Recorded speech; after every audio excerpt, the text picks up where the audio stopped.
Governor of New Hampshire, Chris Sununu, on these fast-moving developments and the presidential race as it stands right now. Governor, good to have you back.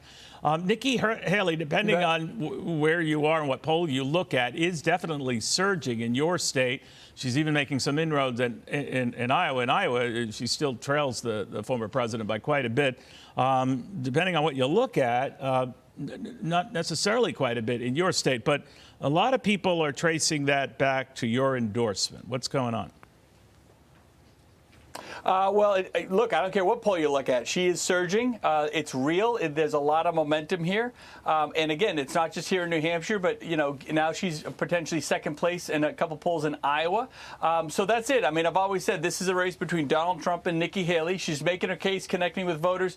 And it's real. It's genuine. It isn't just, oh, here's a candidate with a campaign. People see this as a movement, a real movement to kind of make sure the Republican Party's moving forward, making sure that we're galvanizing the country with someone that not just can win, because most of the Republican candidates can beat Joe Biden. That's actually not very difficult, but can actually carry the entire ballot with her, right? And kind of bring that genuineness, that live free or die thing. We're pretty passionate about it here in New Hampshire, but if you can bring a little bit of that to the White House, that's a pretty awesome opportunity for this country. All right. Now, as you were speaking before, Governor, we were showing national polls that show her need making inroads. In your state, it depends on the poll of the day, and I get that. But the momentum is there. Now, of course, she has about a month to close that gap, and I'm just wondering here, this again is a national poll, so guys, we could take that off. I'm just talking to the New Hampshire governor now. Is it your sense in the state that New Hampshire is getting tight?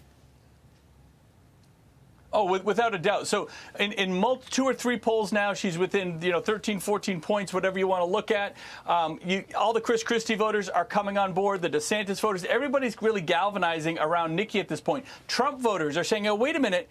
You mean it's not inevitable? See, a lot of Trump voters just want to get behind Trump because they figure the number one answer they give on the polls is, well, he's going to win anyway, right? So I guess we'll get behind him. But now that they realize that's not the case, that there is an opportunity to move forward, and the psychology of that choice is very, very different when it's just basically a one-on-one race. So Christie's voters are coming on board. Everyone's galvanizing. Trump is still well below 50%, which means when you make it a one-on-one race, quite happening that Chris Christie's voters are coming on board yet. I know that there's anecdotal evidence to suggest some of them are stopping in their tracks and thinking of her. But isn't the issue right now with Donald Trump what happened in Colorado, and that is galvanizing his support and reinforcing it, much as indictments and court cases have actually helped him, build this prohibitive national poll lead?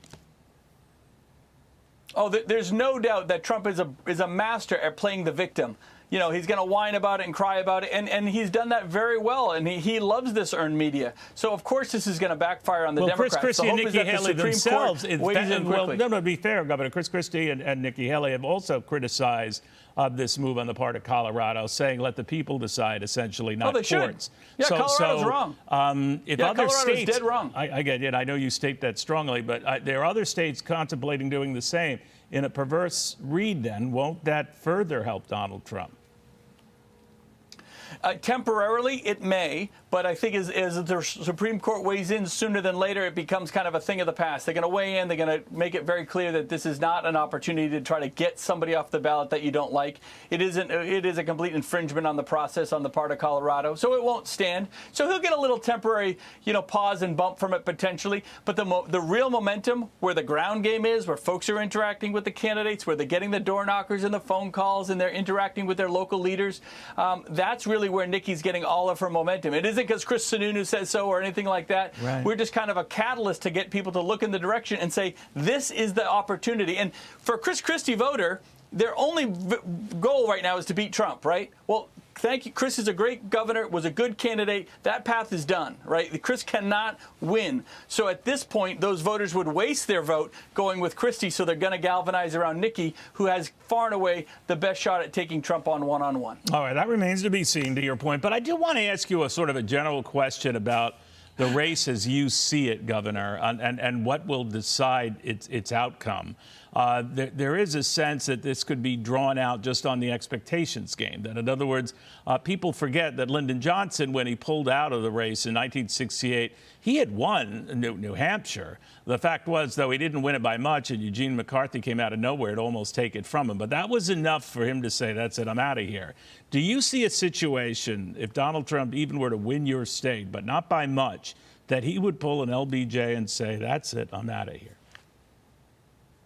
No, because he's in it all for his self-interest. As long as there's an interest for Donald Trump, he's going to stay in the game. Again, as the other candidates consolidate and make it one-on-one, here's Trump's problem.